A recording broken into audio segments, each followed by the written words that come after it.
السلام علیکم۔ امید ہے تمام دوست خیریت سے ہوں گے۔ دوستو، آج جس موضوع کا انتخاب کیا، انسان میں موجود ایک پس صفت۔ اگر آپ یہ صفت جاننا چاہتے ہیں تو ویڈیو کو آخر تک ضرور دیکھیے گا۔ میرے چینل کو لائک کیجیے، سبسکرائب کیجیے، شیئر کیجیے۔ ایک دور دراز کسی گاؤں کا رہنے والا سادہ آدمی عباسی خلیفہ معتصم کے پاس آیا، جو کچھ اعلیٰ ہنروں میں مہارت رکھتا تھا، جن کو اس نے بادشاہ کے سامنے انجام دیا، جس کے نتیجے میں معتصم کو وہ بندہ بڑا پسند آیا، اس کو اپنی قریبی ترین افراد میں شامل کر لیا۔ اب کسی قسم کا اس کے لیے کوئی مسئلہ نہ تھا، آرام سے دربار میں آتا جاتا رہتا تھا۔ معتصم عباسی کا ایک حسد کرنے والا وزیر تھا، جو حسد کیا کرتا تھا، جو اس بدو عرب کی بادشاہ کے سامنے اتنے اچھے تعلقات پر نالا اور پریشان تھا کہ کہیں ایسا نہ ہو کہ بادشاہ اس کو ہٹا کر اس بدو عرب کو اس کی جگہ بٹھا دے۔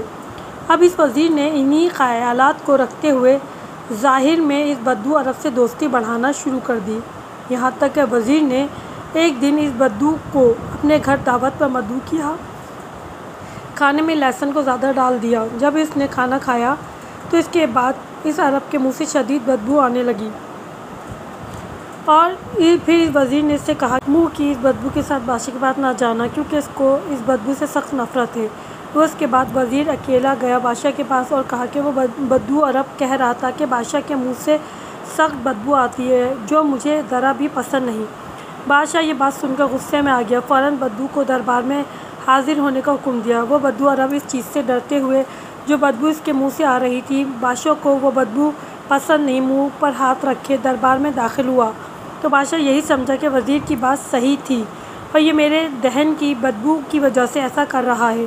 بادشاہ نے کچھ سنے بغیر فوراً ہی ایک خط لکھا، اس بدو عرب کو کہا کہ اس خط لے جا کر فلاں بندے کو دینا، اس کو کھولے بغیر، اور خط میں لکھا کہ جیسے ہی یہ خط ملے تو فوراً خط لانے والے کا سر تن سے جدا کر دینا۔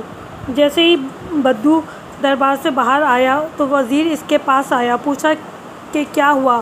اس نے خط کا بتایا تو وزیر سمجھا شاید بادشاہ نے کچھ مقدار سونے جواہرات کو اس کے نام کر دیا ہے، جس کے لیے کوئی خط لکھا ہے۔ وزیر نے بنا کچھ سوچے سمجھے کہا کہ مجھے یہ خط دے دو، میں پہنچا دوں گا، اتنے پیسے لے لو۔ اس بندے نے پیسے لیے خط وزیر کو دے کر چلا گیا۔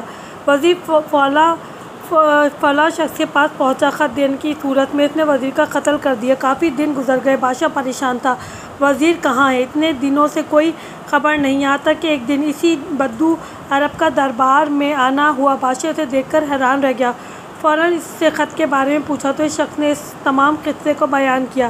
تو بادشاہ نے کہا، ہائے حسد جو وزیر کی موت کا باعث بنی۔ امام جعفر صادق علیہ السلام فرماتے ہیں، مومن رشک کرتا ہے، حسد نہیں کرتا، منافق حسد کرتا ہے، رشک نہیں کرتا۔ بس دوستوں، ہم دعا کرتے ہیں بارے اللہ ہمیں اس حسد جیسی بیماری سے دور رکھنا، آمین۔